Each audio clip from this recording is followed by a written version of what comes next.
In 2016, I was up in Alaska with my friends, the Fries. I was helping Brooks Fry build his cabin in Fairbanks, and I was also hanging out with Jack as well and doing some fun stuff. So Jack and I decided we wanted to do this backcountry route called the Alaskacross. And it's kind of an unofficial thing, but it's a 100-mile challenge, a mix of hiking and pack rafting. And it was really my first experience pack rafting at all. Like I got my pack raft in Fairbanks like a few days before we did this route. So it starts off fine. Like the first 90 plus miles were fine. Like we did a lot of hiking, pack rafted, some of like wild situation of pack rafting as far as my first experience goes. But we were doing fine. Got back to hiking some more, going over some more passes, and finally we get into the little delta, and that's like the last leg of our trip. We just have to follow that all the way down to where it merges with the Tanana River, and we can cross the river and basically get to a road system just kind of north of Delta Junction. So really, we're at this point, like the pack rafting has all calmed down a lot, and if anything, it's just really annoying if like you bottom out because the flow is too low in the particular braid you choose. So like flows were generally very high, like higher than they normally are. But when we got to that part of the river, it was just so braided that if you just chose the wrong braid, you'd have to like get out of your boat and walk it through the shallow part. So as a rule, we were just always trying to stick with like the main channels if we could. And so there was kind of this section where like the main braided part of the river kind of like took off to the right, and there was just like one braid that just happened to go through the trees, and there's no like sand bars like along the river right there. It was just trees and like a new channel cut, so like tons of new wood falling in and creating hazards and stuff. And so I kind of too late just like started going down that way. Jack was behind me, and like pretty soon I was like, oh man, there's tons of obstacles, and like the rate is really picking up. But I'm new to pack rafting, but I know enough to try to like avoid the obstacles.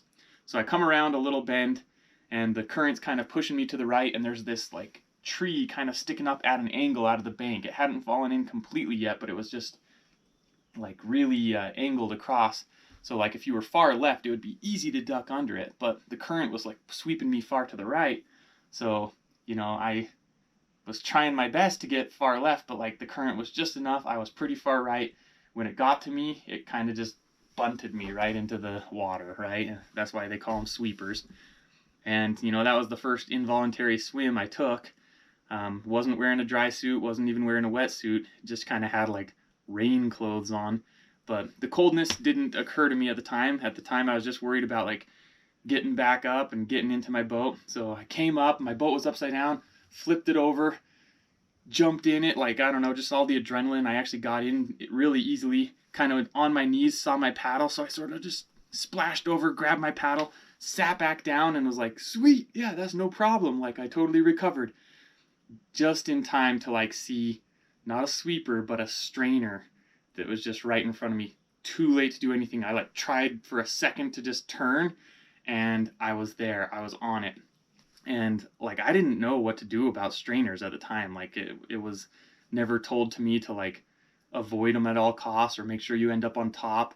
But I kind of just ended up sort of crashing into it, and like the boat was like partly on top of it, and I ended up kind of like on top of the strainer, fortunately, but the boat was kind of like wrapped under.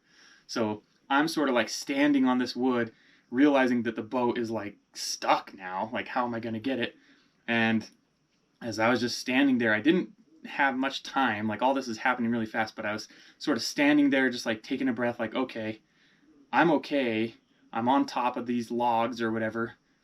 But what do I do about my boat, And like before I even had much time to think about it, it was really weird. There was like some sort of cantilevering like piece of wood. I think it was whatever I was standing on was like cantilevered, but I just remember like some sort of large piece of wood sort of like rising up, and as it rose up, I just dropped into the water. And I dropped into the water upstream of the strainer. The next couple seconds, I have no idea what was going on.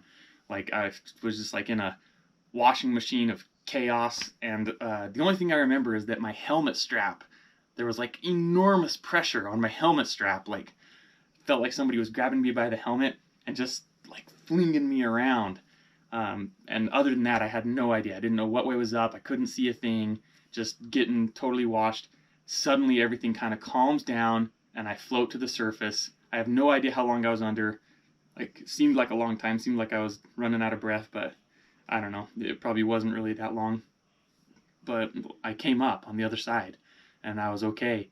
And about then is when I like saw Jack sort of like kind of trying to paddle toward me, but I was kind of making for the left bank, and he was a little too late to get there because, you know, he had to go right in order to avoid the strainer. And so I ended up getting out right there. He got out a little bit lower, and we went over to like where this log jam was, and we were on the bank, and like, I guess just feeling like I had to get my boat, you know, so I'm like climbing that back out there onto the log jam again, although this time like keeping my weight on like one main log that was really big around, and get to my boat, try pulling it. I don't know, like I thought it would be smart to like deflate it. I don't know why I thought that would be smart, but I like tried deflating it, but it was kind of wrapped in such a way that deflating it just made it like tighter wrapped against the logs.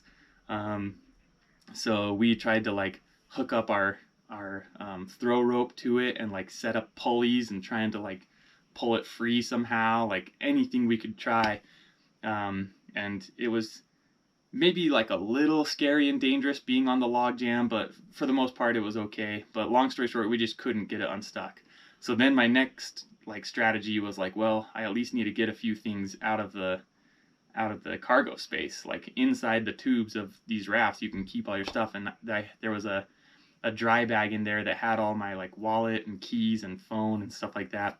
So I tried really hard to get to it. Actually, I think I had my phone in like my pocket actually, and it was waterproof. So yeah, is that right? No, I think I lost my phone too. Yeah. Anyway,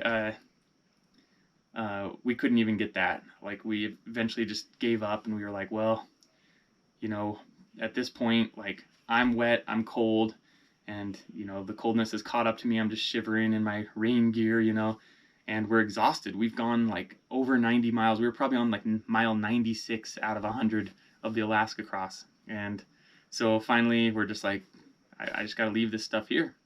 So we made the call to do that. So we're on the west side of that river, and still on the west side of the Tanana River too. So I did not want to get back in a packraft, but Jack's like, you've got to, like, you know, we're gonna have to cross the Tanana at some point. And I was like, yeah, but like during this section it's so scary. So I got in the boat with him. I was like sitting on the back, he was sitting down like super low, and I was like sitting on the stern just like holding on to his shoulders. And even then we like almost got swept by this other sweeper that was just barely low enough that we could duck. Like, we were coming up to it, and I was like, what do we do? And he just says, duck. So we both duck as far as we could, and I remember it like bounced off both our helmets. We were barely low enough to avoid it. But we stayed in. I had him take me to the bank, and for a while I was just like bushwhacking. I was like, I'll get in the boat with you at the Tanana River, but I am not spending any more time in the water that I have to at this point. Like, that was pretty traumatic for me. So I'm like bushwhacking through terrible circumstances. It's like thorny bushes and stuff, and very thick, no trail whatsoever. And at one point I kind of like popped back out of the trees onto a sandbar, and Jack was there waiting for me. He's like, I think you need to get in the boat. Like, there were some bears, like 2 grizzly bears, and they were running like the same way you were going, and we knew for a fact that like where the river merges, like that we'd run out of land. So like if I had not like talked to Jack then, and if I just kept going toward the point of land, I might have been funneled right toward the same spot as a couple grizzly bears. But yeah, so reluctantly I got back in the boat with Jack into his packraft, and at that point we were kind of out in the open a little bit more, a lot less wood hazards and stuff. And the Tanana River, although it was like running really high right then, was just fairly benign looking, right? Like, it was just a lot of water, but no like turmoil, no like rapids and stuff. So yeah, we paddled across. We had to bushwhack just a little bit to like some camp that was there on the other side, and we got picked up. So yeah, I don't know. Like I remember that night, like laying in the tent where I was staying. I was staying in a tent in Jack's backyard, and like just laying down and just kind of like decompressing. Like wow, I think I was like almost died right there. Come to find out, like I still didn't even realize the danger of strainers. But everyone I talked to over the next couple years, like telling them how I went like under a strainer and came through the other side, people were amazed. Like I cannot believe that. I've never known anyone to like come out the other side of a strainer. And yeah, it was. I don't really know what happened during that time I was underwater, but apparently there was enough space to get through. Yeah, that's how it happened.